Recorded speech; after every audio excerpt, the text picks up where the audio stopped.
The first speaker is a lovely lady from MST Taiwan Toastmaster Club. Don't ask the abbreviation of MST, I don't know.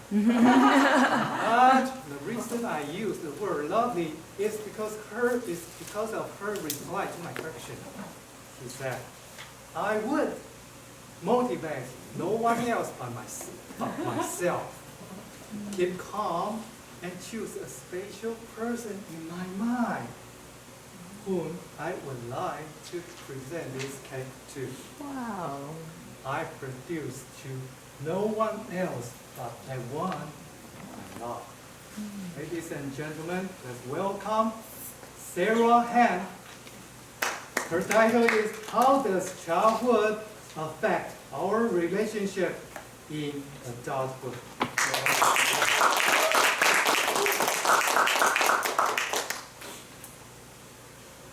Humans are social creatures. Long time ago, our survival even depends on our ability to build relationships. Otherwise, we might be eaten by a tiger or something in the jungle. Nowadays, strong and healthy relationships are still vital to us because it can bring us security and comfort, especially in childhood. There are tons of studies surrounding the same topic. How does childhood affect our relationships in adulthood? Today, I would like to talk about an interesting and influential theory. It's called attachment theory. It originated by a British psychologist, John Bowlby, in late 60s. But what is attachment?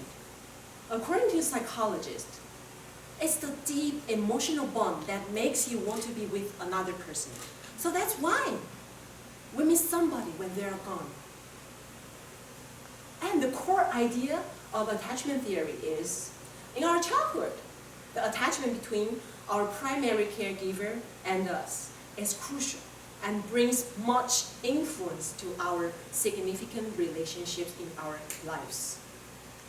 Before I go further, I would like to pause here and invite all of you to use your imagination and follow me. Hey, look, it's a time machine here. Let's walk in and turn back time to our very first school day, kindergarten. Let's see what's happening there and how is your feeling then. You know what? I have two sisters, but we are totally different.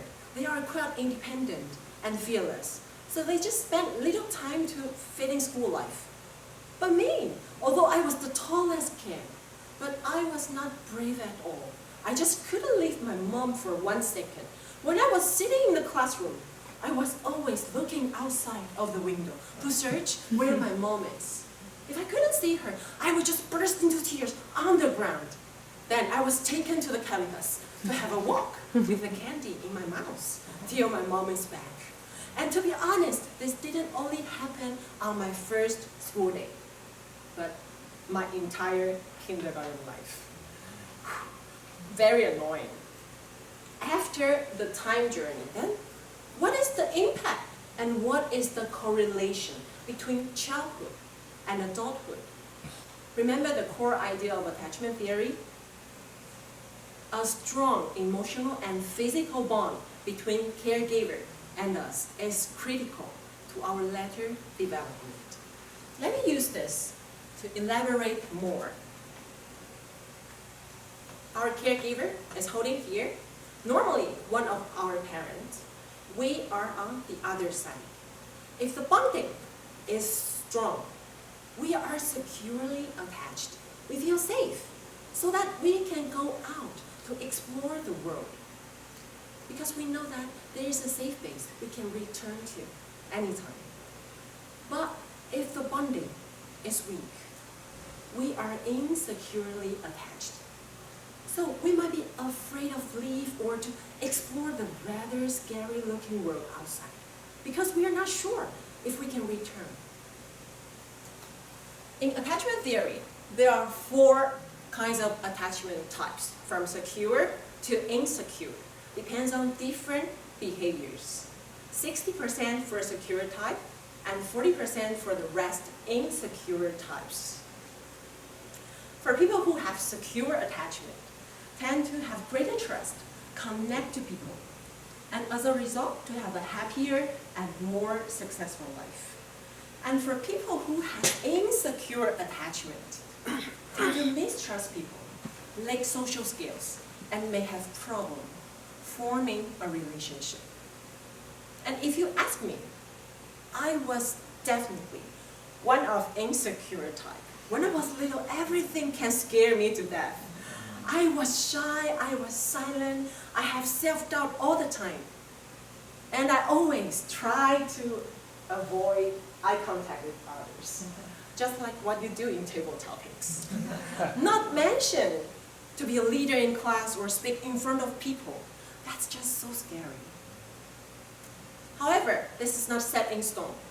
For example, an insecure person may become more secure due to a secure partner or different thinking from life experiences. The opposite is also the same.